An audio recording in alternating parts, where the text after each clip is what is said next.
Today, we had the privilege of speaking with Roxane Champagne-Duval, who is the founder and CEO of Alea Protection, which is a brand that is all about tampons and pads, but organic, not the, excuse my language, but mainstream shit that we see at the pharmacies. A much better product for women to use during their periods or during their menstrual cycles.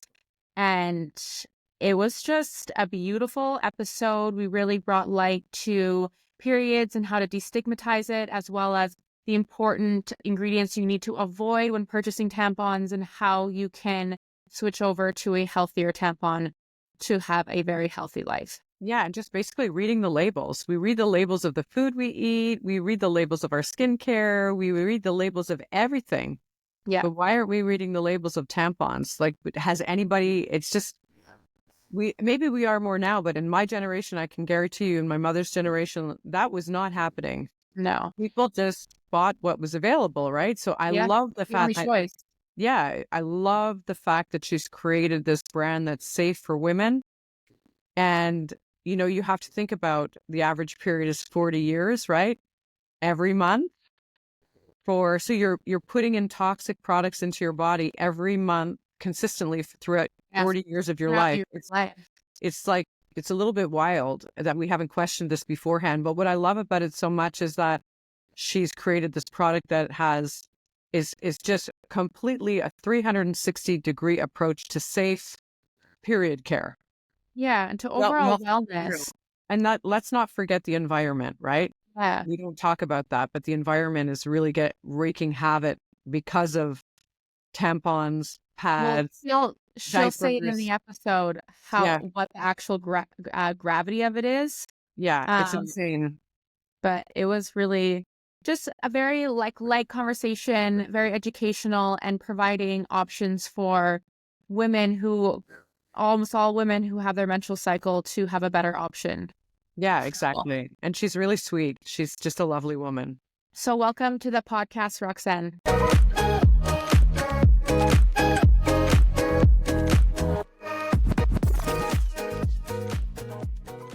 Roxane, it's so nice to have you on Skin Talks today. Before we get started, we would love for you to share a little bit about yourself so our listeners can understand who you are and why you started Alea. Yeah, of course, it's so nice to be here. Thank you so much for having me. I'm Roxane, the founder of Alea. I started my career at L'Oreal because I was obsessed with the skincare, cosmetic, and everything related to digital marketing. So I started my career in the luxury digital marketing department. I stayed there for a couple of years, did a couple of brands there. I learned a lot. And after I wanted to start my own business, it was always in me. So I started my first company, which was a jewelry company. We basically bought the distribution right of a Scandinavian brand, brought it to the market, and opened wholesale, retail, and online.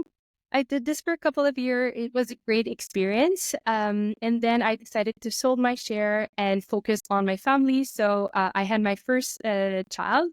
And after, being a mom, it changed so much in terms of your mindset, your values, and, you're just like questioning your purpose. And I wanted to build another brand, but really that was purpose driven and a brand that would make me feel good. And I felt that I had a real impact on, the community and the planet. So after starting my period again, after a year and a half not having them, I started questioning conventional period product. It felt off to me to put products that were filled with, synthetic fibers, plastic, and other suspicious chemicals. So I was just looking for a healthier option, more natural based option. And I couldn't find it anywhere. It was very hard to find. I had to import products from the States. And I was like, why is it not easily available here? And the other problem that I thought was very important in that space is accessibility.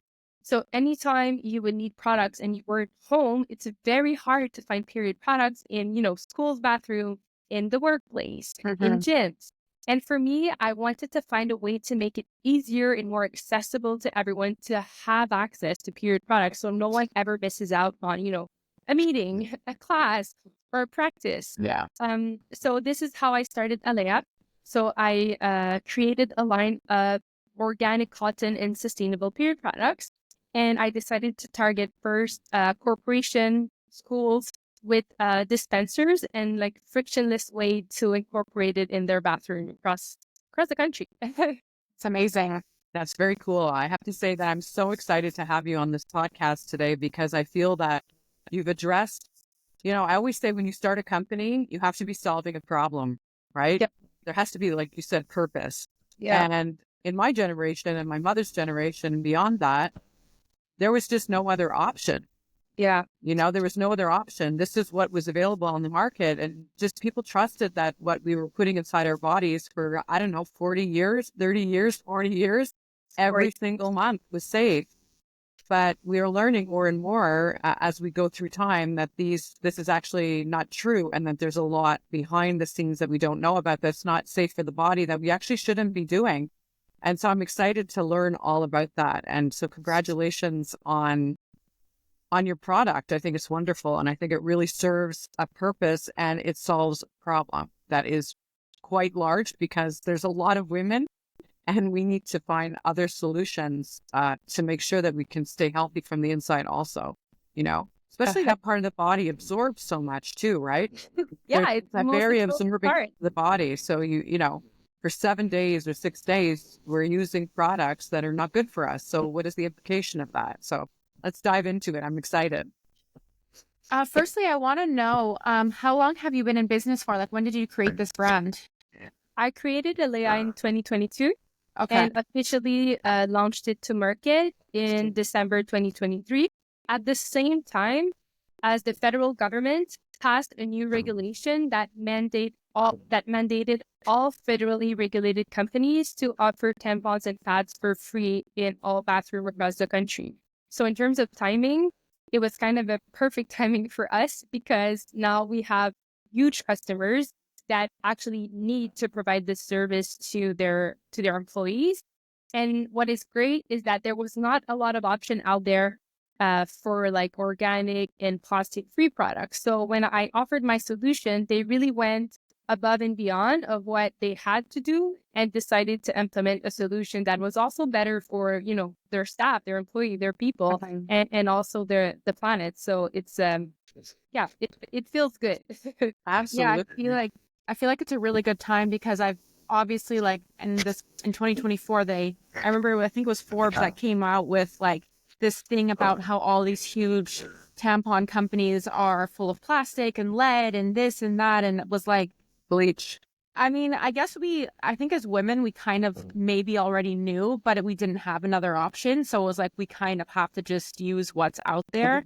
But I think when this article came out showcasing what was actually in it, I think it really set back a lot of people and were like, oh my God, this is horrible. I should not be using this.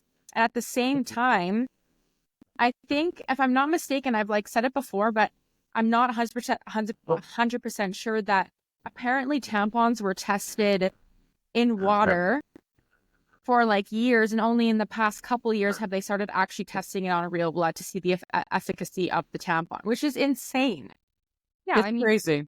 You just need to look at the commercials as well. It's blue product or fake products. It feels like the industry was not designed and created by women experiencing this, and also commercial, the only thing they talk about is the performance of the product, but never what about the impact on your health? What about the impact on the planet? What about all the other stuff that really matters to us menstruators, right? I think slowly the conversation is changing. Yeah. And because of brands like Alea that want to disrupt the industry, that wants to have real conversation with the customer, and menstruators are thank you for having real conversation and talking about what really matters, right? So it's all about ditching the period stigma, opening up the conversation, and just being real about what matters with periods. It also makes me think about things like diapers for babies and all that kind of stuff. I mean, that opens up a rabbit hole of it's just who's creating these products and how are they, I just can't understand. I mean, I just have to say, and this doesn't mean that I think that the male species is bad when I say this, but I mean, if you look at the innovation of Spanx, for example, when she went out, and I can't remember her name right now. What's her name Sarah again? Blake. Pardon me? Sarah Blakely, yeah.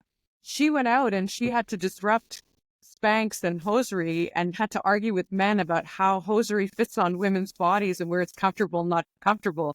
And it's like, it just doesn't make any sense, right? So the market has been dominated by men, but men don't get their periods, so they don't understand what it feels like. They don't understand, any of it, but yet they're the ones producing, right? It's kind of crazy when you think about it. Yeah, it makes me think about me having so many conversations in, corporate bathrooms or schools bathroom or property management bathrooms. They're all managed by mostly men. It's not like a sexy industry by all means. And this is conversation that I have with them. Like, hey, have you ever thought about like the old coin-based dispenser? Like people are not actually using that. First of all, like coin don't exist anymore. Yeah. And also like even if you would have a coin with you, you don't even trust the product that you would find in that old dispenser, right? But these are things that they don't necessarily think about because this is all they know and this is the only thing they were exposed to, and they just assume that this is the way it should be.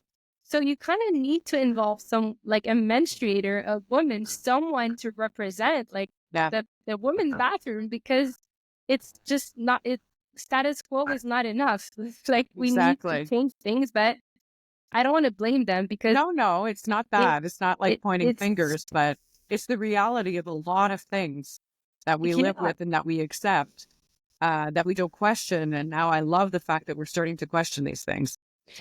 But they're super open to it. And usually they tell me, oh, actually, it's something I've never thought about. And so that's the point, like opening up conversation, and they're like, oh, it makes sense actually that this is no longer, it doesn't work anymore. We need to change that. We need to improve that, and they're super receptive to that. That's awesome. That's amazing. That's fantastic. That's so cool. Are you just only distributing or selling your product within Canada, or are you international as well in the United States and stuff? For now, we're just Canada. So we have developed like dispensers, commercial dispensers to also like fit in bathrooms. But for now, we're really focused on Canada. In 1 year, we opened over 2,000 corporate bathroom across the country. Yeah. Amazing. I think we need it here at BSC. I do. I was just thinking that myself. Yeah. Yeah, we really, really do. That's wonderful. That's really great. Congratulations for that. Thanks. I want to know how does Alea, like the hygiene solutions improve safety and comfort during menstruation? Like how do your products allow that versus what's already on the market? So most of the conventional period products are usually made with rayon. So this is wood transformed chemically to look like cotton mixed with non-organic cotton. And non-organic cotton is usually treated with pesticides, herbicides, and other chemicals to maximize production on the field. So it's usually rayon, non-organic cotton, and a mix of other plastic materials that will compose a conventional period product. And we're completely replacing these ingredients for 100% certified organic cotton for the inside of the product, and for pads it's top sheet inside of the product. For the tampons, the 100% of the tampon is made with organic cotton. And then to make sure that it's super performant, we have replaced the plastic for biodegradable plant-based material that looks like plastic but is compostable in 90 days. So it's kind of a huge difference when you look at conventional plastic period product that can take up to 800 years to biodegrade. Ours, they decompose in 90 days. So huge improvement on that end. So with traditional tampons and pads, let's say, they are not biodegradable. What did you say? They how long does it take for that to be absorbed 800 years. 500 to 800 years. Oh my God. So diapers is the same thing, right? Yeah. Yeah. Like a conventional pad is made up to 90% of plastic. And for tampons, the applicator is made of plastic. Yeah. And these plastic components takes between 500 and 800 years to biodegrade. That's insane. That's so crazy. And we're using it every month. 50% of the population, at least in most countries, are using these types of things. So on average, a menstruator will menstruate for approximately 40 years of their lives, and they will use, if they use disposable period products, approximately 12,000 units of period products. And this results in 400 pounds of plastic in the environment for one person. That's wild. That's insane. Wild. Yeah. That's wild. Yeah. When it comes to a moisturizer, one of my favorites is the SkinCeuticals Triple Lipid Restore. This anti-aging and hydrating cream is my go-to for comfort and restoring the skin barrier. With a powerful blend of essential lipids, it's perfect for all skin types, even acne-prone, leaving the skin feeling softer, smoother, and rejuvenated. It's like a spa day in a jar, delivering next-level hydration and radiance. If you haven't tried this product yet, I highly recommend it, especially as we move into the colder months. If you want to try this product, go to beskinenvie.ca, that's spelled BSKINENVIE.ca, and use code SKINTALKS to get 10% off your first order. So I wanted to ask you, what are some common misconceptions about period hygiene, and how can we address them? Misconception about period hygiene. So I think that one of them is that it's safe because this is the only option we know, right? So if it's in pharmacy, we should trust it and it's 100% safe for my body. I think that we need to revisit that perception and start reading labels behind the products we consume. You know, skincare, food, makeup, we always are obsessed with the idea of reading the labels and the ingredients, but period products, we don't. And since it's the most absorbent part of the body, I highly recommend people to read the label. If you look at a Tampax box, for instance, you will see like exactly what are the ingredients. And it's like super long names of like products you can't even like say what it is, right? And pronounce. Yeah. So I think education and starting to read the label is one thing. And then going for the, cardboard applicator tampon, a lot of people think it's not going to be comfortable and it's scary because they're so used to using the plastic applicator. But we've designed our products for the applicator to have a rounded tip to make it really easier and smooth to insert as well. So yes, it takes an adaptation. Maybe you will use both hands to put your tampons in, but like once you're used to it, it matters to do this type of effort if you want to keep disposable as your main way of, protecting yourself during your period. To at least do the switch from plastic to biodegradable cardboard is like step one, I believe. Yeah. Wow. 100%. What I want to know, like, if you know the names, what are some key ingredients in tampons that you like want to avoid? Like, what's a red flag immediately when you're looking at a box? Because like obviously there are some tampons in the pharmacy like that are other than, I'm going to say the brand names like Tampax or that green the black box, which I never loved those. But like, yeah. And then there's some that are organic in the pharmacy. But are there still some red flags on those products as well that we need to look out for? Yeah. So the products that I would not recommend having in period products are rayon, cotton. If it's not organic, watch this one. Sometimes you will see pure cotton, but pure cotton is not organic. It's not organic. And there's a specific brand that is undergoing a lawsuit right now. That brand hit itself as organic tampon. But when you look into the ingredient, there's still other components that are not good for your body. So even though there's a small proportion of organic cotton, you still need to look at the rest of the ingredient list. Everything plastic, so polypropylene, polyethylene, sorry my pronunciation, but everything plastic, try to avoid. You don't want this near the most absorbent part of your body, for sure. So these are the ones that I would really be careful with. And also everything fragrances, dyes, chlorine bleach. Try to avoid this as much as you can. Mm-hmm. I want to ask you a question, maybe a little bit off topic, but for years and years and years in the pharmacies, you could buy these douches and stuff like that. What are your thoughts on that? What is douches? A douche, like you put a liquid inside of you to clean out the inside of you. Have you ever heard of that? Oh my God. Yeah, Never. that was something for years, like in my mother's generation, my grandmother's generation, where it was like to make sure that you're clean, That you smell good. they smell good. But I probably mess so much with your pH levels putting a fragrance on there. Like you'll smell good for the first like hour, and then after, next thing you know, you have a yeast infection. Like it's not great. Seriously, for sensitive skin, like, ooh. Yeah, and they did it, like some women did it back in the day, even if I'm remembering correctly, to like prevent pregnancy, they would douche and so like wash everything out, you know? It was a way to I get it. Because like the ancient plan B. I think they still sell douches in pharmacies. I'm pretty sure they do, but Wow. I mean, putting a liquid inside of your body that's got a scent to it and stuff like that. These are all things that we need to be very cautious of. And as you said before, it is the most absorbent part of the body, right? Yeah. For soap, that would go the unscented way, like unscented soap as much as possible. Don't put fragrance there. Like in some countries, it's very popular to have fragrances in your pads, like menstrual pads. Yeah, I've seen that before. Worst thing. This can cause cancer. Don't go there.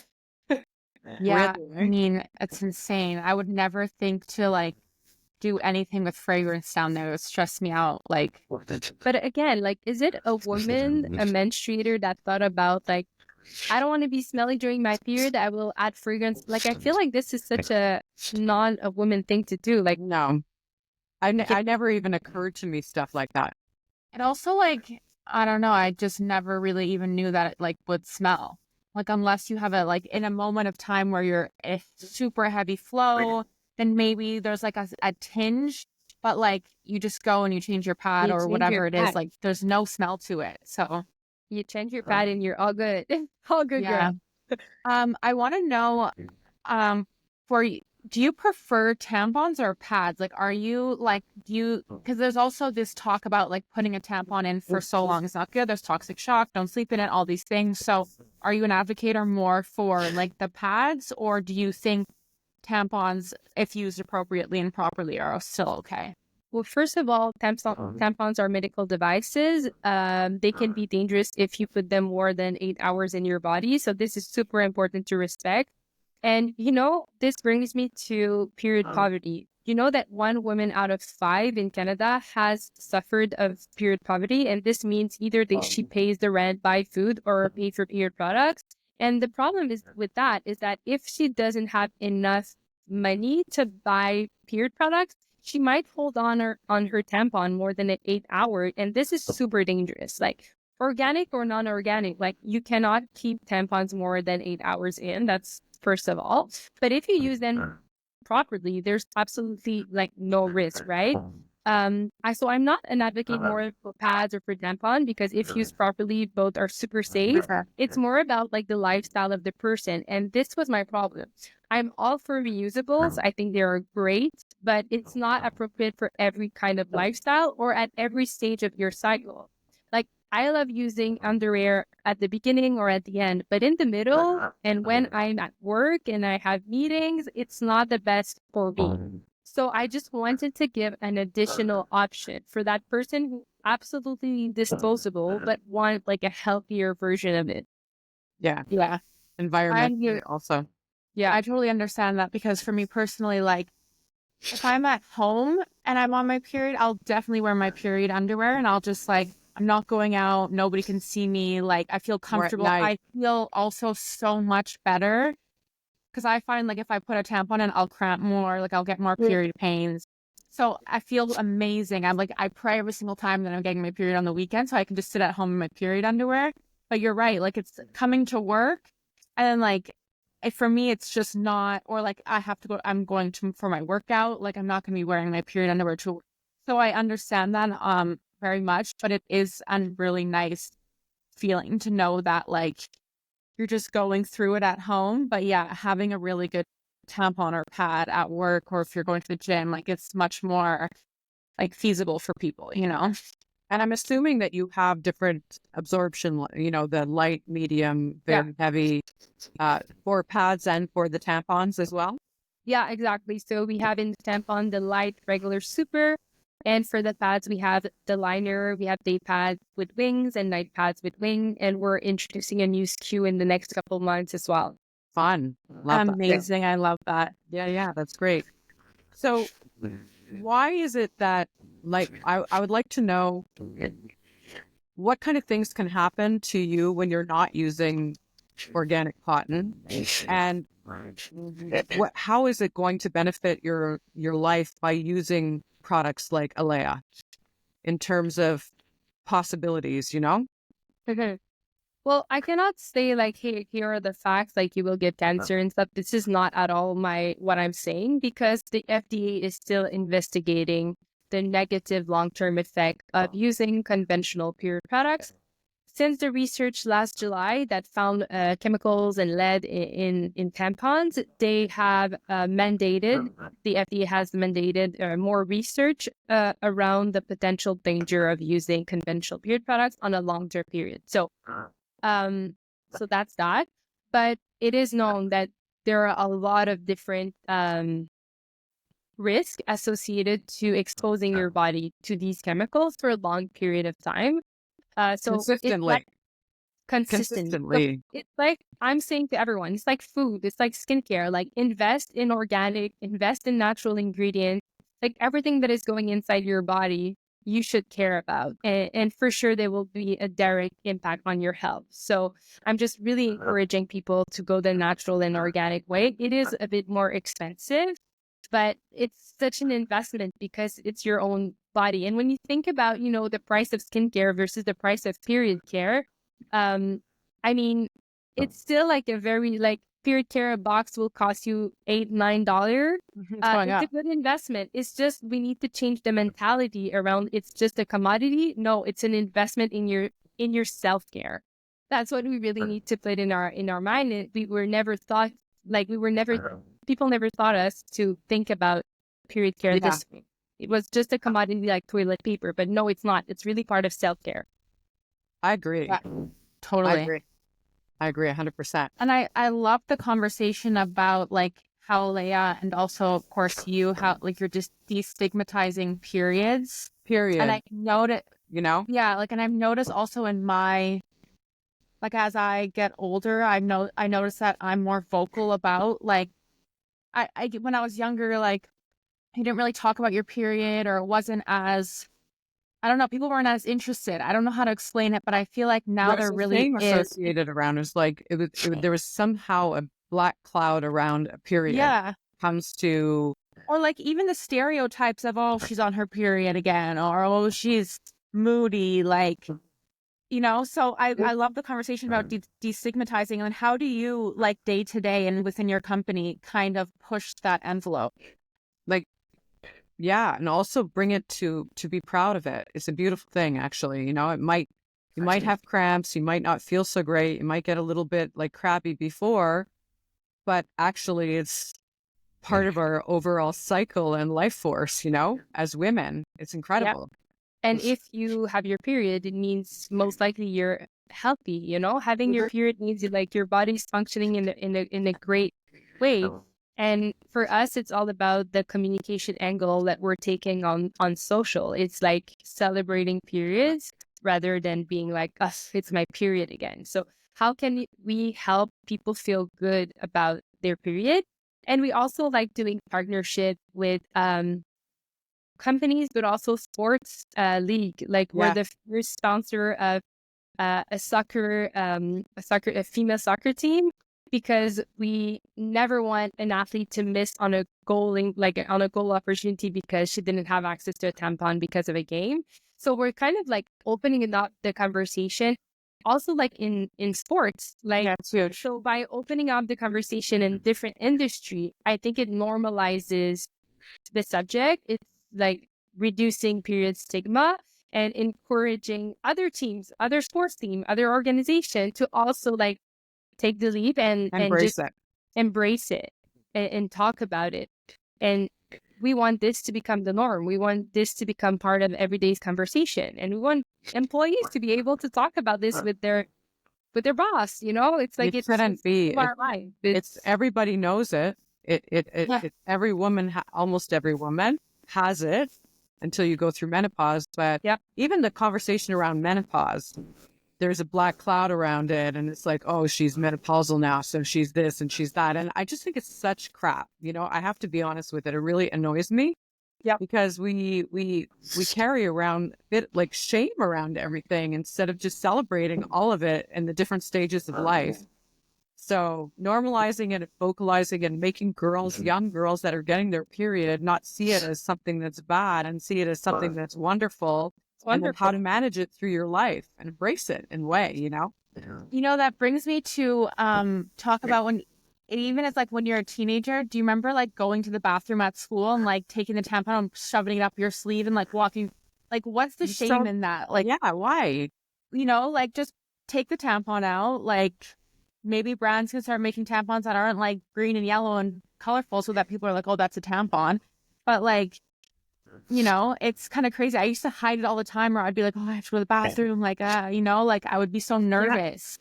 Or worse, like if you don't have one, you're so shy, you don't want to ask anyone. So you take toilet paper, roll it in. And yeah, I've done that before in my life. Yeah. Everyone did it because it's like, but why? Like, why isn't it accessible in the first place? And why is it shameful to ask for one, right? Yeah. It's again, starting the conversation sooner in our journey, you know? Yeah, absolutely. And I also want to mention that how you're getting into the sports league is really interesting because it is, I don't want to say male dominant, but there is an aspect of like you're an athlete, like you're more like serious or whatever. And I also think it's really funny because like most women who are kind of together a lot kind of sync up their periods. Yeah. I'm assuming that's not a myth because we have it here in our office. It's true. And like it's like all the girls are now able to use products that are good for them, and they can join the conversation. And then obviously the coaches like, okay, like, you know, like I just think that that's really important. Yeah. So congratulations for that. I think it's really cool. Having the coaches be able to have open conversation with their athletes as well, it's like game changer, right? Because it does affect your performance. And it could be in a really good way too, if you know exactly what to do in that time of your cycle, for instance. Yeah. And also just making sure that you never run out of products. So you can just don't think about this when you're performing, right? Yeah. So, it shouldn't be like top of mind, like, oh my God, did I change? Do I have another one? Like you should be focusing on your sport and performing how you need to perform with not like that back thought of like, I'm on my period. You want to have that safety of knowing like you're good, you're protected. Exactly. And then go score all these goals. Yeah, exactly. I have to say that watching women's soccer or women's basketball is way more entertaining than watching a men's game. Women have some way of playing sports. We need to show it off more because it's I find it better. Remember, Tash, when you went to Bishop's and I would come and watch the girls' basketball team and the guys' basketball team? Like the girls' basketball team was so fun to watch. Were the guys too? But it's easier. Yeah, the guys were amazing. They were amazing. They were amazing. And there was a lot of handsome guys there, so I get it. Yeah. Wow. I think that's why I'm like, no, I really love the basketball team, actually. Right. But women's basketball is, they're not as tall as men, so the skill level in the sport is so much greater, I find. Yeah, well, women in sports are having a momentum, and it was about time. Like, you know, there's the first at the soccer league that is announced. It will start in March in Canada. It's the first pro soccer league of like female athlete ever. Oh, really? In Canada, yes.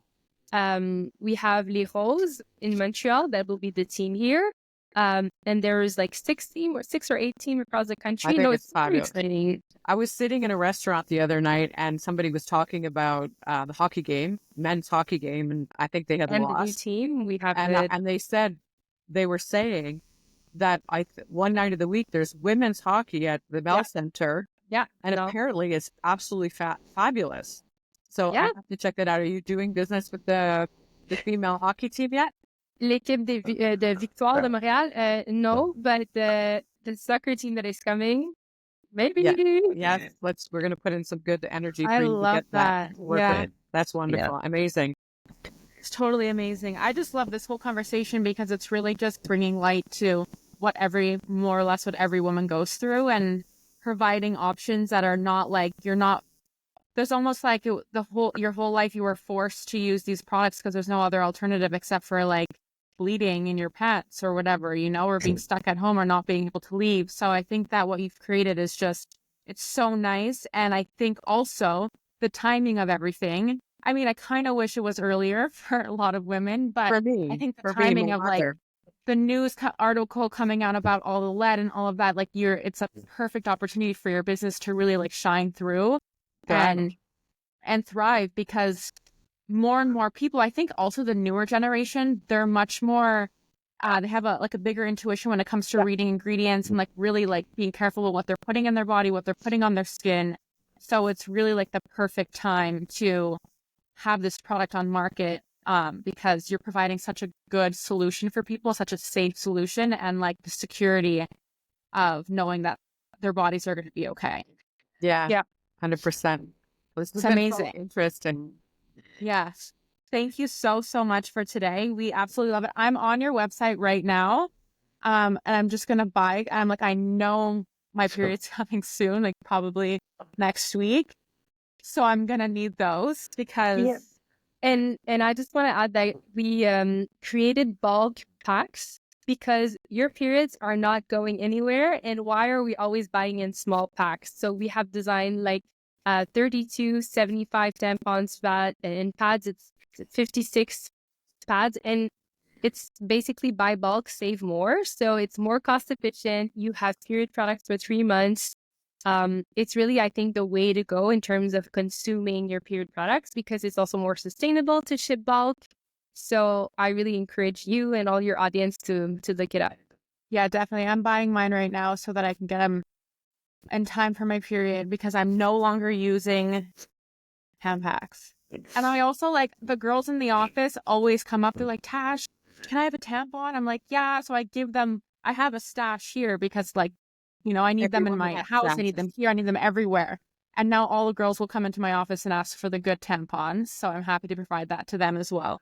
Amazing. It's really important. Super happy to hear that. Thank you so much for having me. Thank you so much. It's been amazing. Yeah. Thank you so much for listening. If you enjoyed the episode, please take a moment to rate, review, and follow us on social at Skin Talks Pod. We'll see you next week.